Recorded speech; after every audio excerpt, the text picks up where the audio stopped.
Happy சபத் ஓய்வு நாள் வாழ்த்துக்கள்.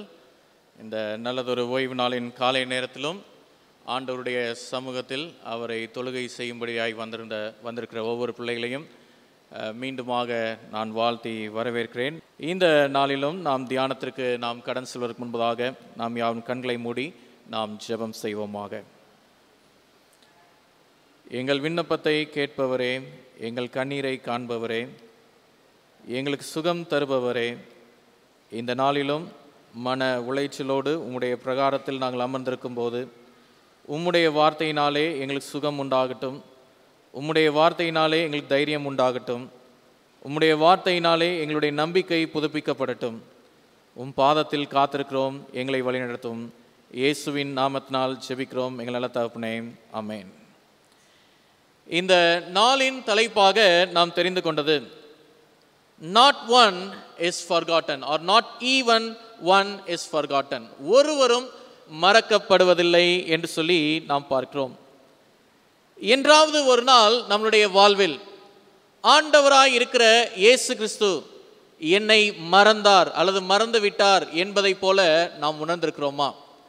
சில வேளைகளிலே நாம் பெரும் நெருக்கடிகளை சந்திக்கும் வேளையில் ஆண்டவர் ஏன் என்னை கைவிட்டார் அல்லது தேவன் என்னை இதை அறிந்தே என்னை இந்த சூழ்நிலைக்கு அனுமதித்திருக்கிறார் என்று சொல்லி விசுவாசத்தில் தடுமாற்றமும் வாழ்க்கை நிலைகளிலே போராட்டங்களும் நம்மை சூழ்கிறதாக இருக்கிறது.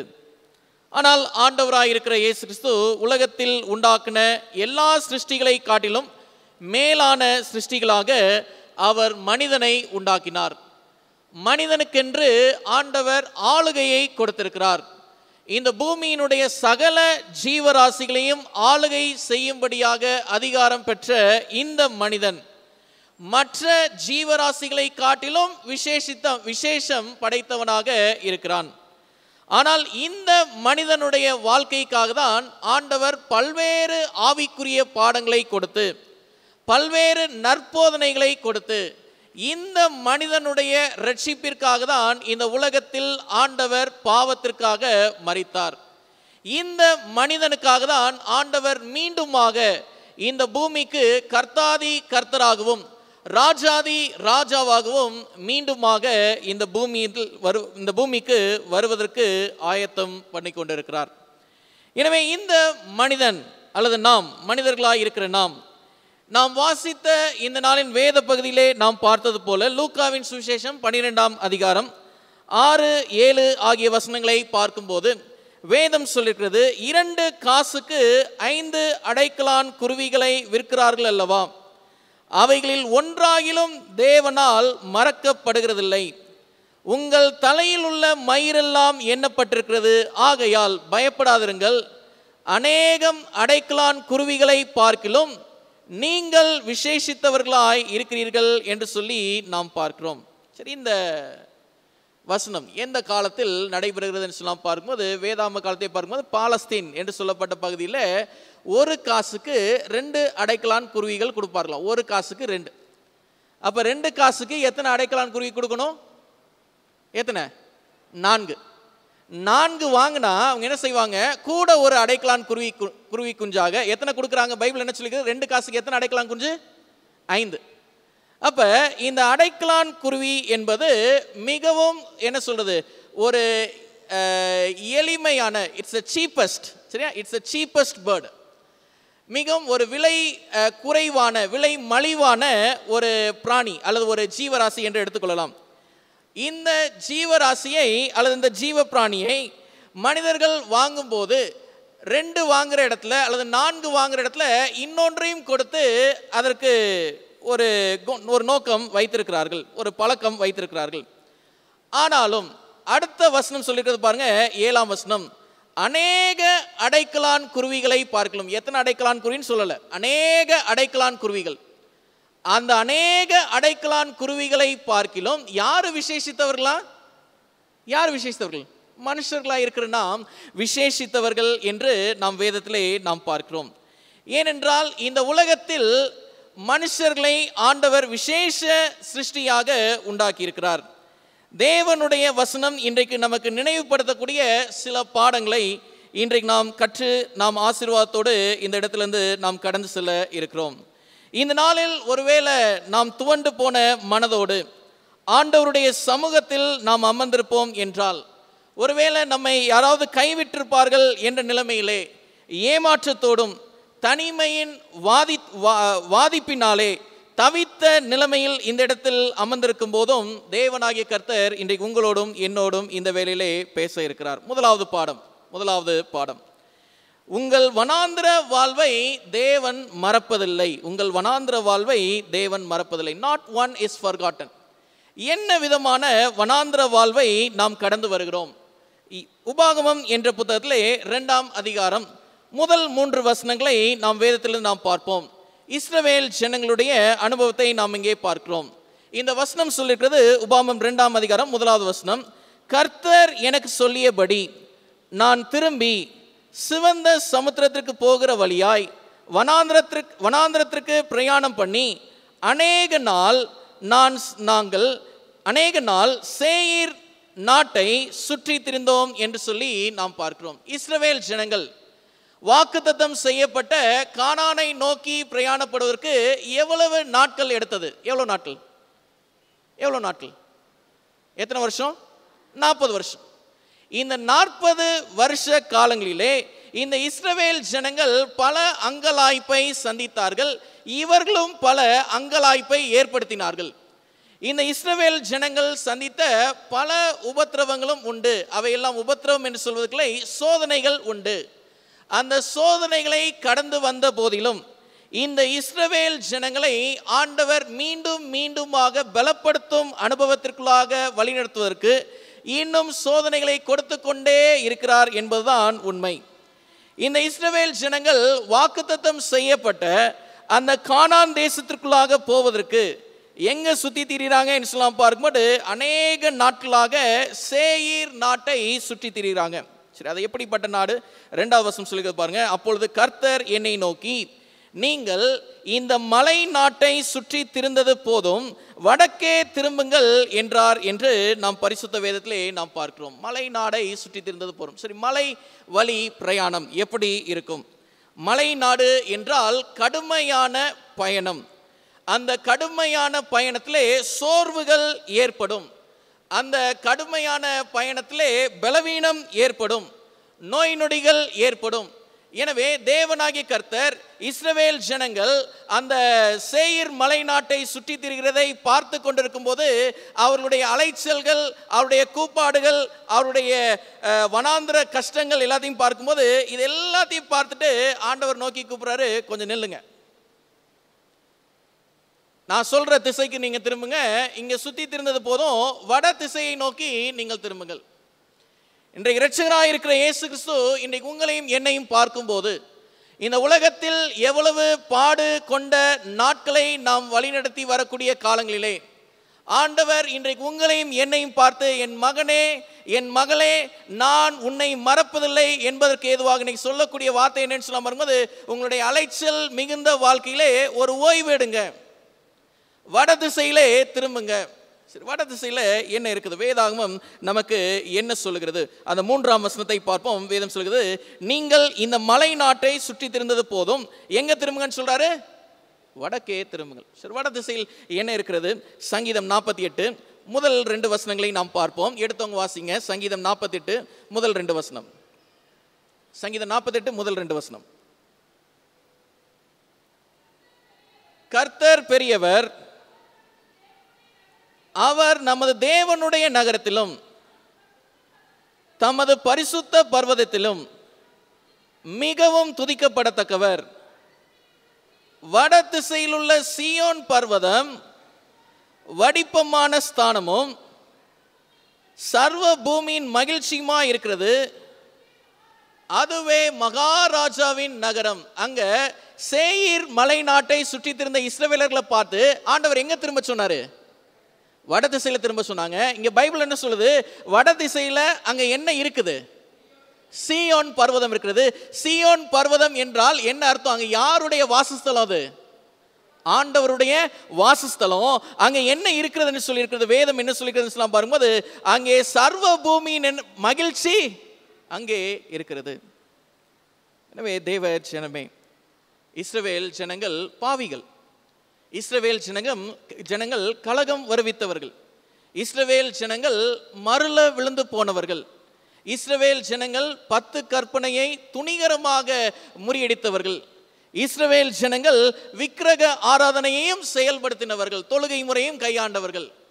இப்படிப்பட்ட இஸ்ரவேல் ஜனங்கள் மேலதான் ஆண்டவர் மீண்டும் மீண்டுமாக கிருபையை காட்டி அவர்களுக்கு சில நியாய தீர்ப்பை ஆங்காங்கே கொடுத்திருந்தாலும் அவர் சொன்ன அந்த வாக்குத்தத்தம் நிறைவேறுவதற்காக இந்த ஜனங்களை எகிப்து தேசத்திலிருந்து எங்க கொண்டு போகணுன்றது அவருடைய நோக்கம், கானான் தேசம்.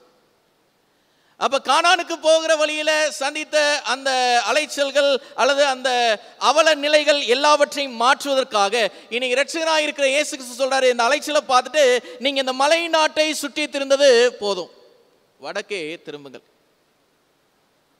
ஆண்டவருடைய ஆலயத்திற்கு வரும்போது நாம் என்னெல்லாம் சரி பார்த்து நம்ம வருகிறோம்.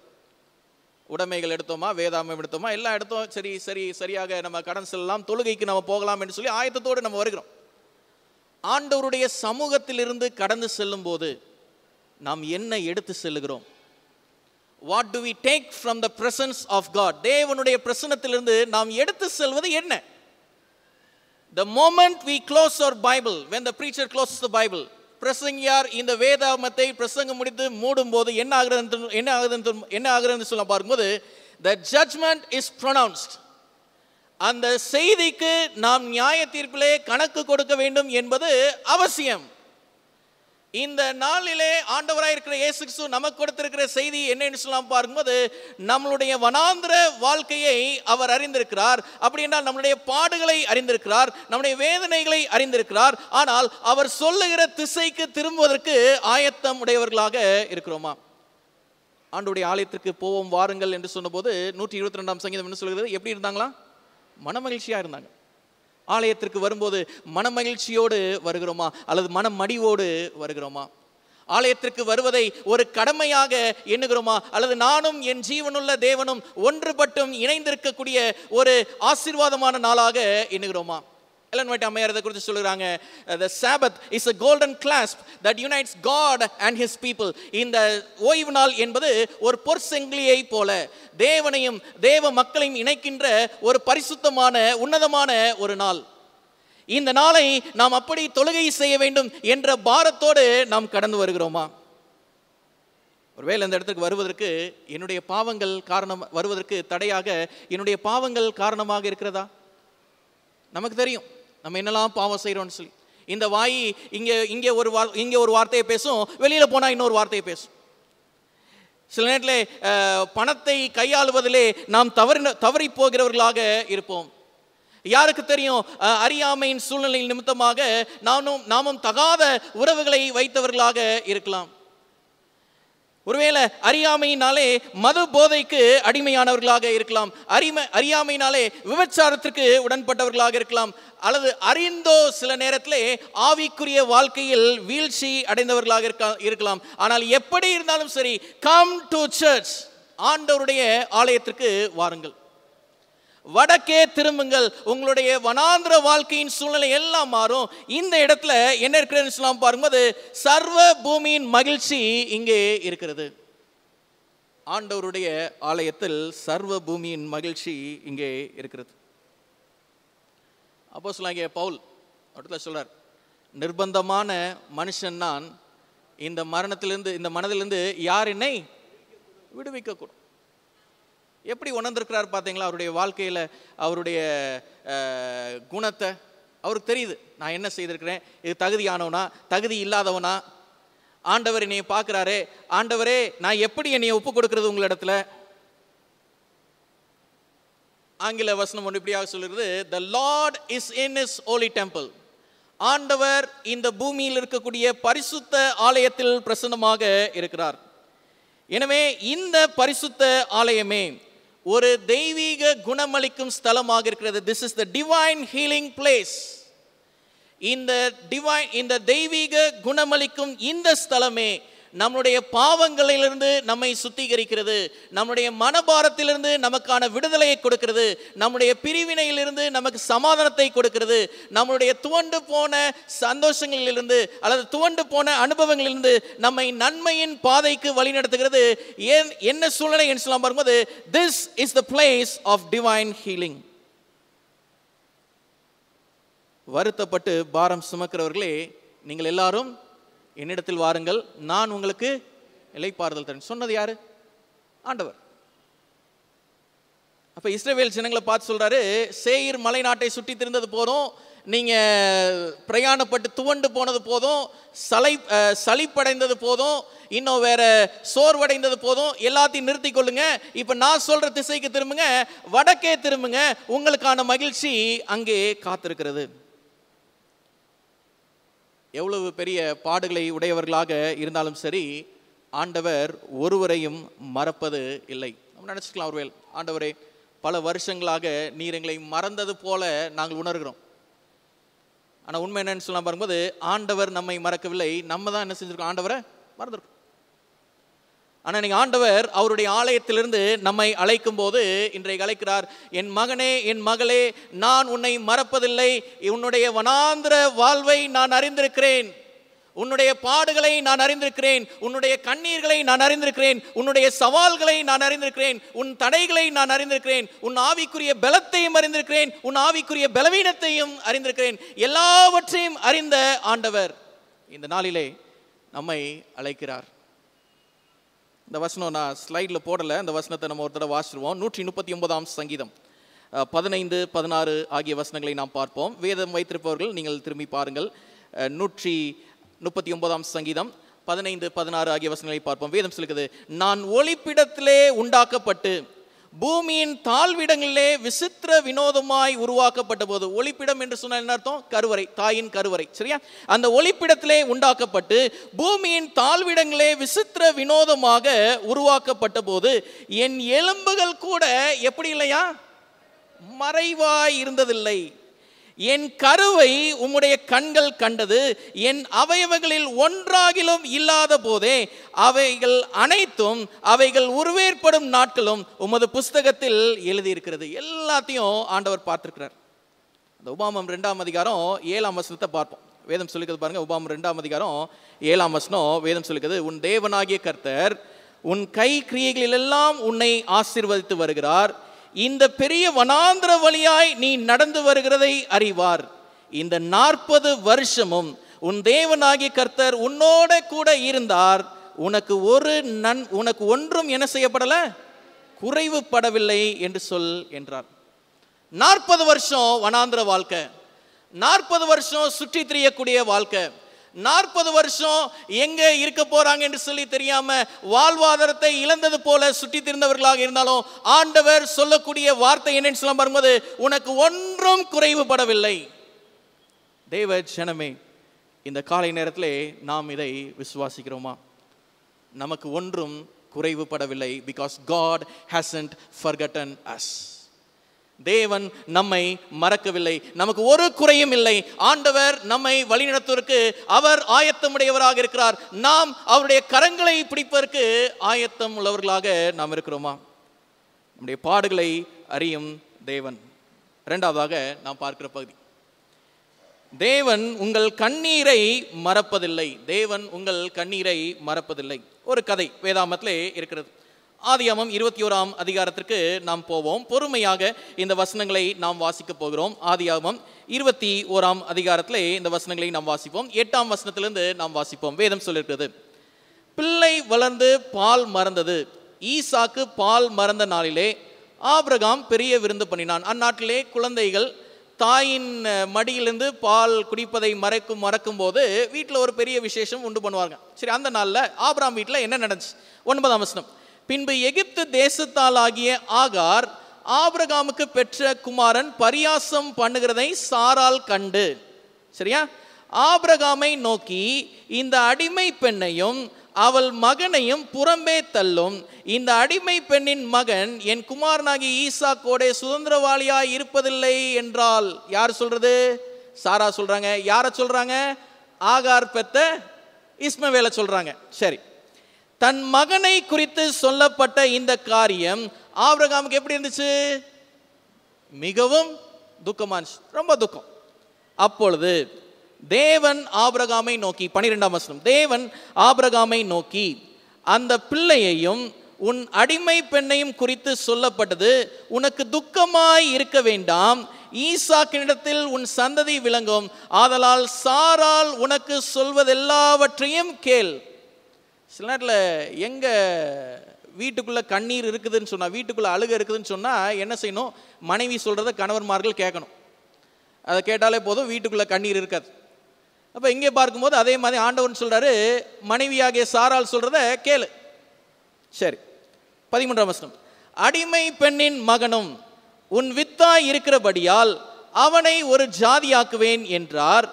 ஆபிரகாம் அதிகாலையில் எழுந்து அப்பத்தையும் ஒரு துருத்தி தண்ணீரையும் எடுத்து ஆகாருடைய தோளின் மேல் வைத்து பிள்ளையும் ஒப்பு கொடுத்து அவளை அனுப்பிவிட்டான்.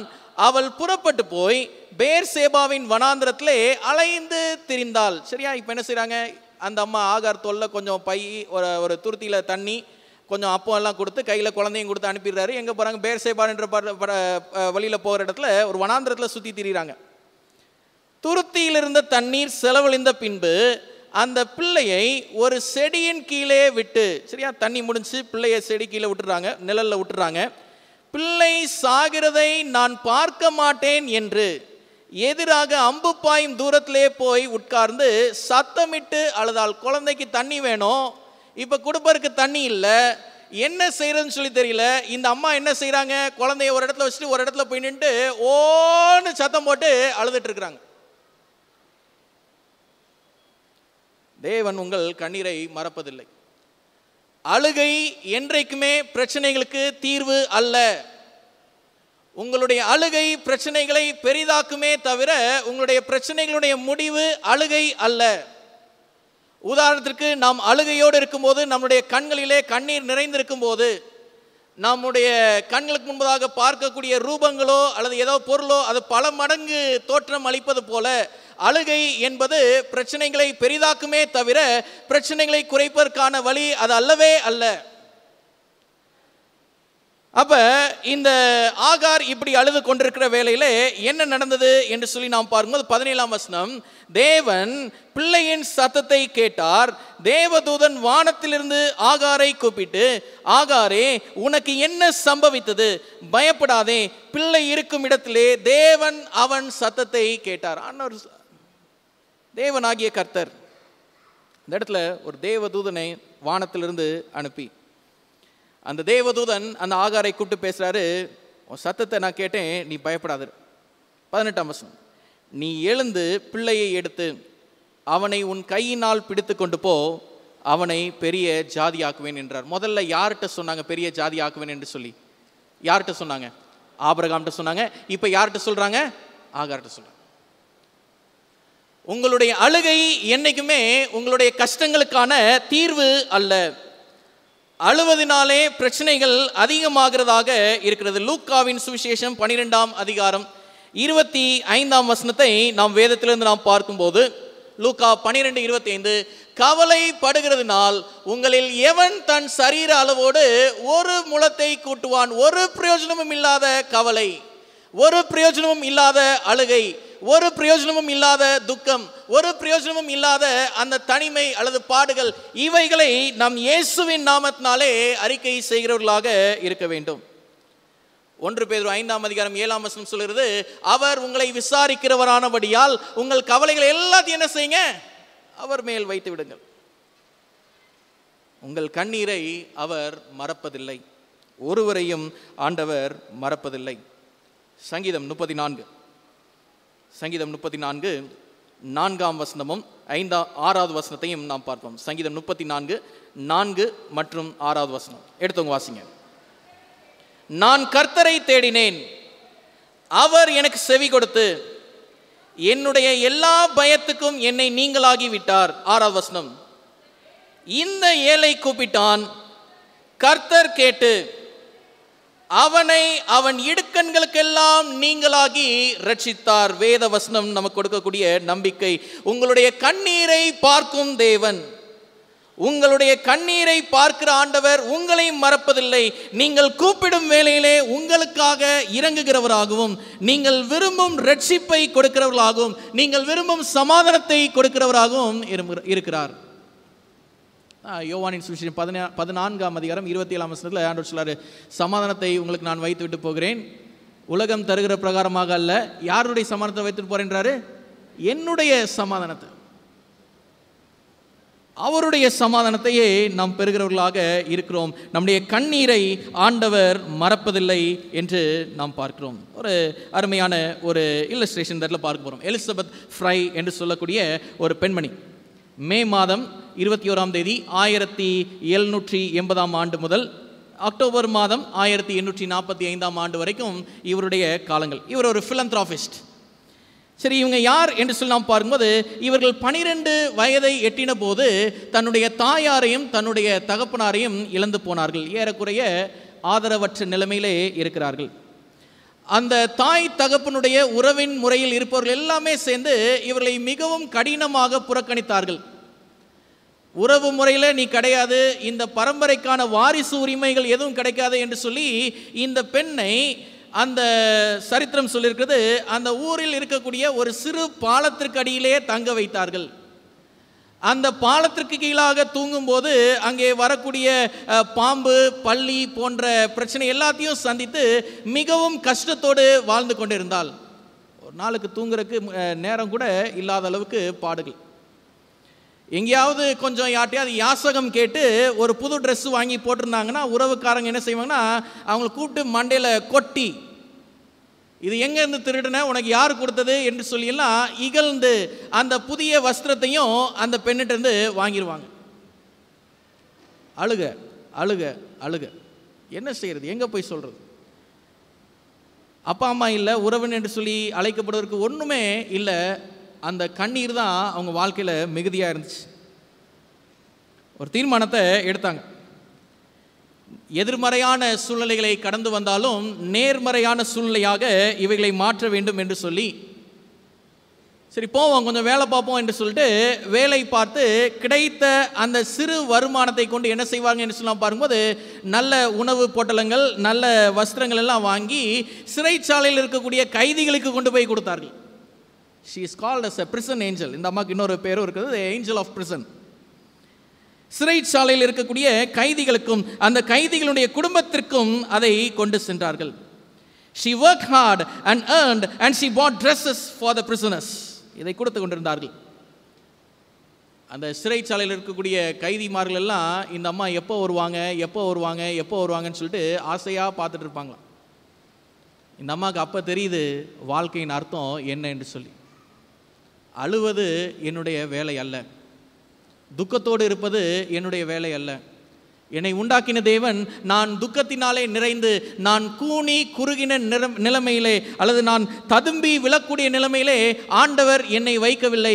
ஆண்டவர் எனக்கென்று ஒரு நோக்கத்தை வைத்திருக்கிறார். அதை நான் செயல்படுத்தும் போதோ நான் பல ஜனங்களுக்கு ஒரு வெளிச்சத்தை கொடுக்கும் கருவியாக மாறுகிறேன் என்று சொல்லிய இந்த எலிசபெத் ஃப்ரை.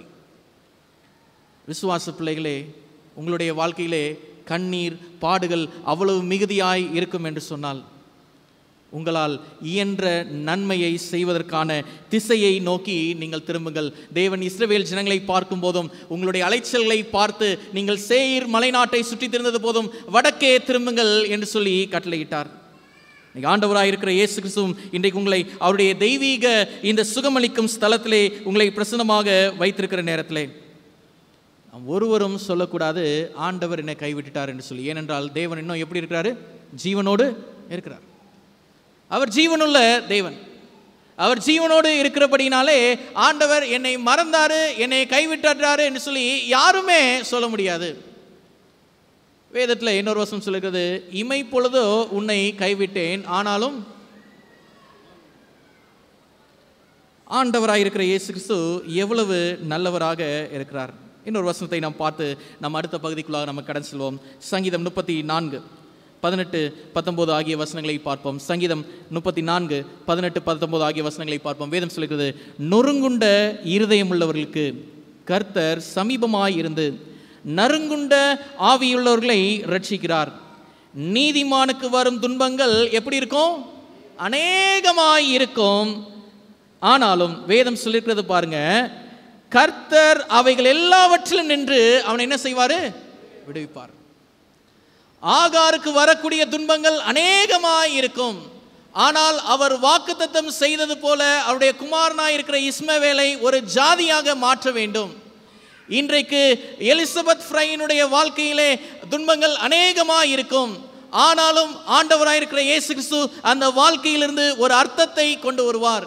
இன்றைக்கு உங்களுடைய வாழ்க்கையிலும் வரக்கூடிய துன்பங்கள் அநேகமாய் இருக்கும். உங்களுடைய வாழ்க்கையிலும் ஆண்டவர் ஒரு அர்த்தத்தை வெளிப்படுத்துவார். தேவ ஜனமே, ஆண்டவர் நம்மை மறப்பதில்லை. தேவன் நமக்கு சமீபமாய் இருக்கிறார். மூன்றாவதாக, கடைசி பகுதி, மூன்றாவது பகுதியாக நாம் பார்ப்பது,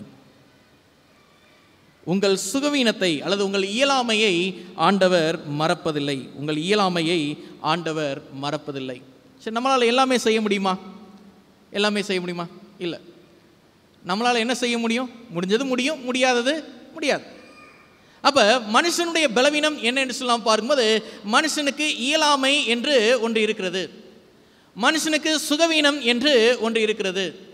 இந்த சுகவீனம் மனுஷனை சில நேரத்தில் அவனுடைய சீராய் செல்லக்கூடிய வாழ்க்கை நிலையிலிருந்து அவனை தடுமாற செய்கிற ஒரு குணத்தை உடையதாக இருக்கிறது. இந்த சுகவீனத்தில் இருக்கும்போது பரலோகத்தின் தேவன் நமக்கு தரக்கூடிய வெளிச்சம் என்ன? யோவானின் சுவிசேஷம் 5ஆம் அதிகாரத்திலே ஒரு உன்னதமான அனுபவத்தை ஆண்டவர் முதல் 9 வசனங்கள் மூலமாக நமக்கு சொல்லியிருக்கிறார். இந்த சம்பவம் நம்ம எல்லாருக்குமே தெரியும். ஒரு மனுஷன் அந்த பெதஸ்தா என்ற குளத்தண்டையிலே எத்தனை வருஷ காலமாய் படுத்திருக்கிறார் என்று சொல்லலாம் பார்க்கும்போது ஏறக்குறைய 38 வருஷ காலமாய் அவன் படுத்திருக்கிறான். எனவே இந்த 38 வருஷமாய் படுத்து கிடந்த அந்த மனுஷனுடைய சரீரம் அது எப்படிப்பட்ட சூழ்நிலையிலே இருந்திருக்க வேண்டும்? இன்னைக்கு பார்க்கும்போது சில நாட்களாக சில மாதங்கள் நாம் படுக்கையில் இருந்தால் கூட என்ன சொல்கிறாங்க, பெட் சோர்ஸ் வரும்னு சொல்கிறாங்க. அப்போ 38 வருஷமா ஒரு மனுஷன் படுக்கையில் இருந்தான் என்று சொன்னால் அவன் சரீரத்தில் என்னெல்லாம் நோய் இருந்திருக்கும்? 38 வருஷமா ஒரு மனுஷனால எந்திரிக்க முடியலன்னு சொன்னா அவன் எவ்வளவு பலவீனத்தோடு இருந்திருப்பான், எப்படிப்பட்ட இயலாமையின் சூழ்நிலையிலே இருந்திருப்பான். ஆனால் அந்த வேதம் சொல்லுகிறது பாருங்க, அந்த நாட்களிலே அந்த பெதஸ்தா குளத்தை பரலோகத்திலிருந்து தேவதூதன் வந்து என்ன செய்வார்? ஒரு நாள் அதை கலக்குவார். அதில் முதலாவது யார் இறங்குகிறார்களோ அவர்கள் சொஸ்தமடைவார்கள். நிறைய பேர் முயற்சித்து சொஸ்தமடைந்து கடந்து செல்கிறார்கள். ஆனால் இந்த மனுஷன் எத்தனை வருஷமா அங்கே படுத்திருக்கிறாரு? 38 வருஷம். 38 வருஷமா அவருக்கு சுகம் கிடைக்கும் என்று சொல்லக்கூடிய ஒரு நம்பிக்கை இருந்தது போல கூட எங்கேயுமே சொல்லப்படலை. ஆனால் வேதம் சொல்லிக்கிறது பாருங்க, 6வது வசனம், யோவான் 5ஆம் அதிகாரம் 6வது வசனம் பைபிள் சொல்லிக்கிறது, படுத்திருந்த அவனை இயேசு கண்டு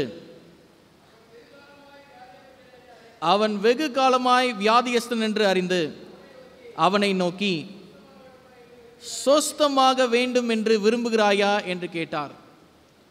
God's question, ஆண்டவருடைய கேள்வி. Do you want to heal? நீ சொஸ்தம் அடைய வேண்டுமா? இன்னைக்கு சுகவீனமாக இருக்கக்கூடிய விசுவாச பிள்ளைகளே, ஆண்டவர் உங்களுடைய சுகவீனத்தை மறப்பதில்லை.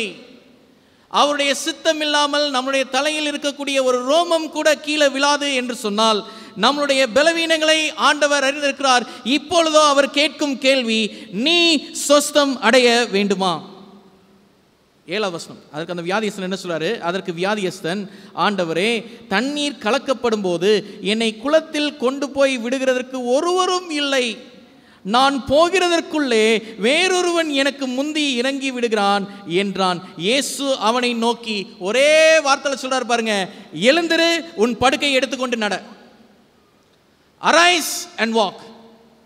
சரி, எதனால நடந்துச்சு? அம்மையார் இதை குறித்து ஷார்ட் எழுதிருக்காங்க பாருங்க. It happens because faith in God's word. அந்த மனுஷனுக்கு தெரியுது அவர் சந்தித்தது மேசியா, அந்த மனுஷன் தெரியுது அவர் சந்தித்தது இந்த உலகத்தினுடைய இரட்சகர் என்று சொல்லி அறிந்ததுனால அவர் சொன்னதும் வேதத்திலே சொல்லப்பட்டது போல உடனே அந்த மனுஷன் சொஸ்தமாகி தன் படுக்கையை எடுத்துக்கொண்டு நடந்து போனான். அந்த நாள் ஓய்வு நாளாக இருந்தது. உடனே இம்மீடியட் ஹீலிங், உடனடி சுகம், immediate healing. Because God knows our weakness. நம்முடைய சுகவீனத்தை ஆண்டவர் அறிந்தவராக இருக்கிறார். ஒரு அனுபவத்தை நான் பகிர்ந்து கொண்டு நான் நிறைவு செய்கிறேன். முனிபா மசாரி இவர்களை குறித்து நம்ம எல்லாருமே அறிந்திருப்போம். Muniba Mazari, she is a motivational speaker from Pakistan.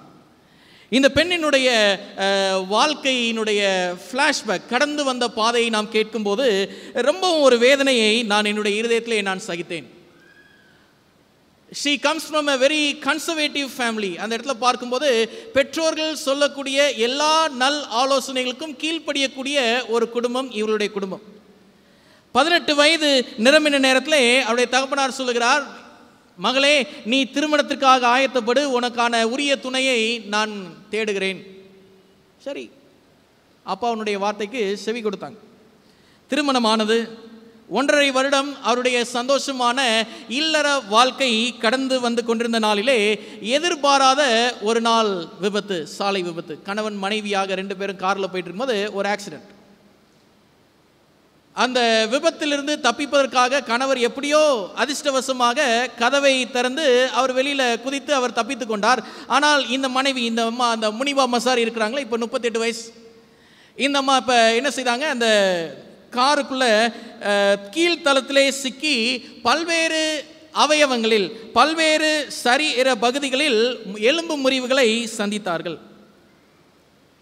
மருத்துவமனையிலே அவர்கள் காப்பாற்றப்பட்டு அந்த படுக்கையில் இருக்கும்போது, மேலே நாடுகளில் பார்க்கும்போது மருத்துவர்கள்லாம் என்ன விதமான பலவீனம் இருந்தாலும் அதை டைரெக்டாக பேஷண்ட்டை தான் முதல் சொல்லுவாங்க. அதை தாங்கிறதுக்கு சக்தி இருக்குதோ தைரியம் இருக்குதோ அதெல்லாம் அவங்களுடைய நோக்கம் கிடையாது.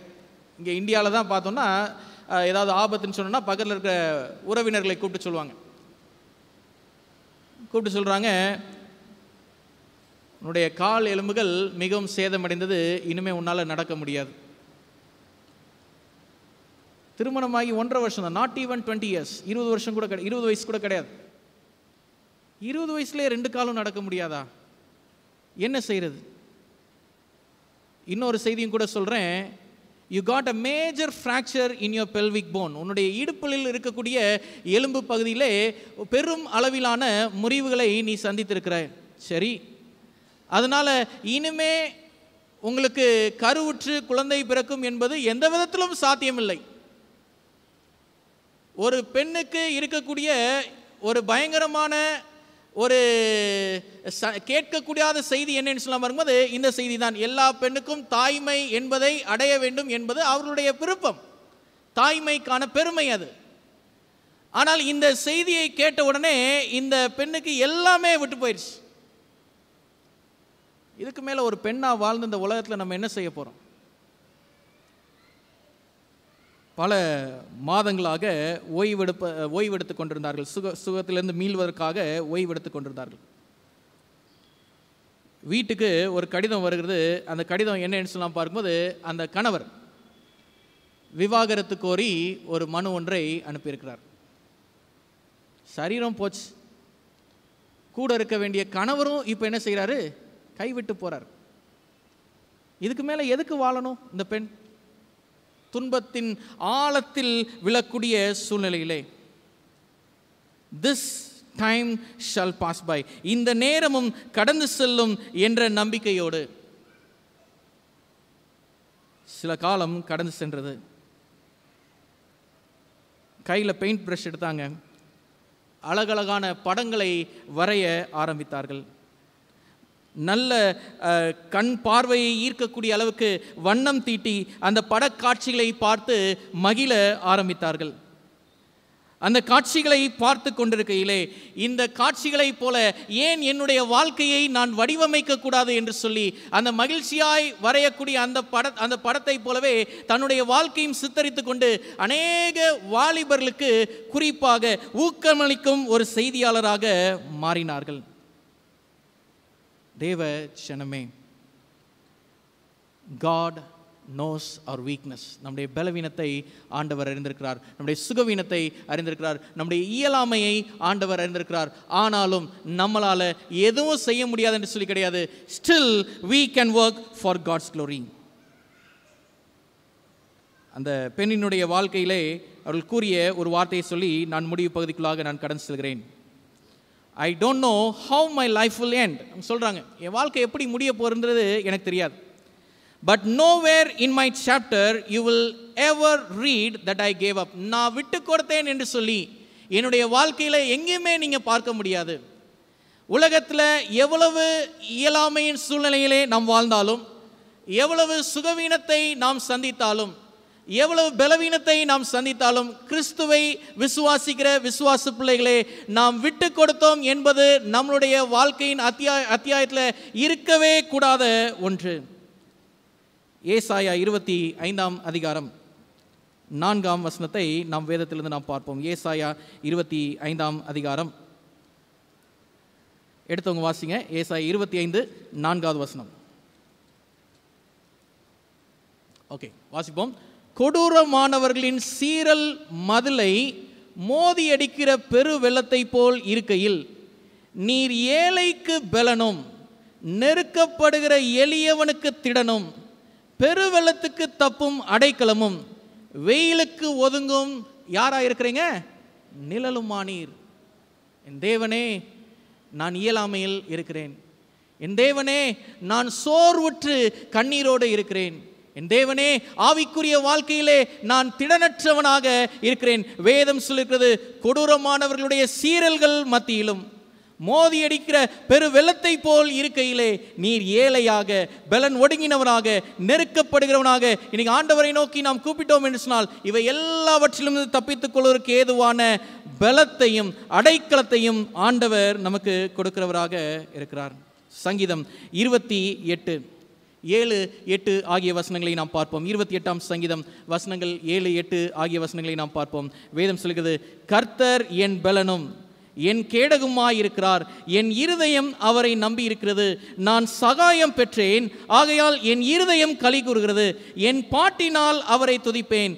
கர்த்தர் அவர்களுடைய பலன், அவரே தான் அபிஷேகம் பண்ணினவருக்கு அரணான அடைக்கலமானவர். God is my refuge and God is my strength. தேவனே என்னுடைய பலனும், தேவனே என்னுடைய அடைக்கலமாய் இருக்கிறார். இந்த பெதஸ்தா என்ற குளத்தண்டிலே ஒரு மனுஷன் படுத்து கிடந்தான் பார்த்தீங்களா? அந்த பெதஸ்தா என்று சொன்னால் என்ன அர்த்தம்? யாராவது சொல்லுங்க பாப்போம். பெதஸ்தா என்று சொன்னால் என்ன அர்த்தம்? House of grace or house of mercy. கிருபையின் வீடு அல்லது இரக்கத்தின் வீடு. 38 வருஷமா எங்க படுத்து கிடந்தா? கிருபையின் வீட்டில்.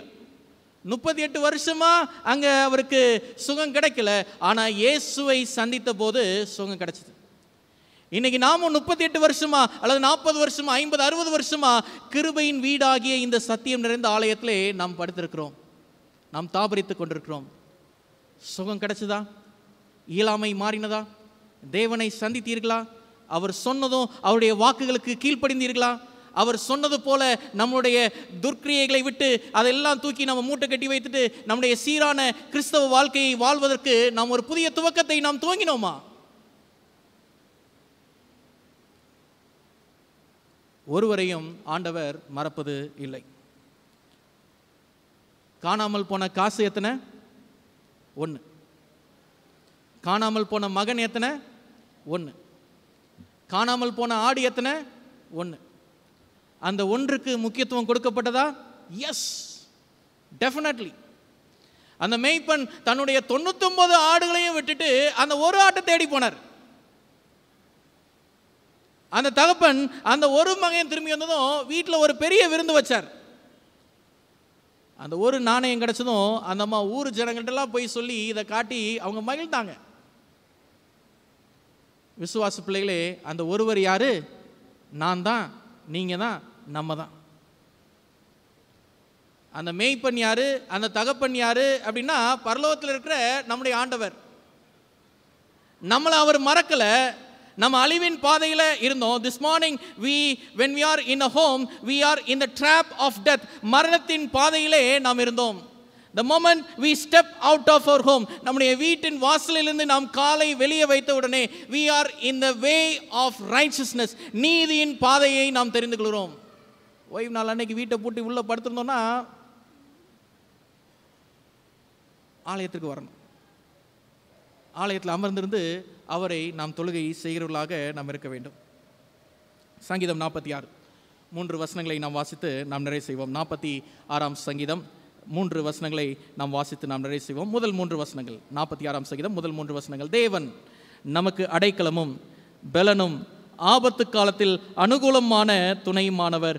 ஆகையால் பூமி நிலை மாறினாலும் மலைகள் நடுசமுத்திரத்தில் சாய்ந்து போனாலும் அதன் ஜலங்கள் கொந்தளித்து பொங்கினாலும் அதன் பெருக்கினால் பர்வதங்கள் அதிர்ந்தாலும் நாம், சத்தமா சொல்லுங்க, நாம் என்ன செய்ய மாட்டோம்? பயப்பட மாட்டோம். We will not fear. We are not afraid. We are called to be a conquering Christians. நாம் ஜெயிக்கிற கிறிஸ்தவர்களாக நாம் அழைக்கப்பட்டிருக்கிறோம். இந்த பூமியில் என்ன நடந்தாலும் சரி, இந்த உலகத்தார் பார்வையில் என்ன நடந்தாலும் சரி, அல்லது அஞ்ஞான பழக்கத்திலிருந்து நமக்கு என்ன விதமான நெருக்கடிகள் வந்தாலும் சரி, தேவன் என்னுடைய அடைக்கலமும் எனக்கான பலனும் ஆபத்து காலத்திலே எனக்கான துணையுமாக இருக்கும்போது நான் பயப்பட மாட்டேன் என்ற தைரியத்தோடு கடந்து செல்வோம். தேவன் நம் ஒருவரையும் மறப்பது இல்லை. கண்களை மூடி நாம் ஜெபம் செய்வோம். எங்கள் தேவனே, எங்கள் ராஜனே, 2 காசுகளுக்கு 5 அடைக்கலான் குருவிகளை வாங்குகிறது போல அவைகளை காட்டிலும் விசேஷித்தவர்களாக நீர் எங்களை உண்டு பண்ணியிருக்கிறீர். எங்கள் தேவனே, உம்முடைய சித்தம் இல்லாமல் எங்களுக்கு ஒன்றும் சம்பவிப்பது இல்லை. நீர் எங்களை மறப்பதில்லை, எங்களை கைவிடுவதில்லை. உம்மை நம்பி இருக்கிறோம். நீரே எங்களுடைய அடைக்கலமும் எங்களுடைய துணையுமானவர். எங்களை வழிநடத்தும். இயேசுவின் மூலம் ஜெபிக்கிறோம். ஆமென்.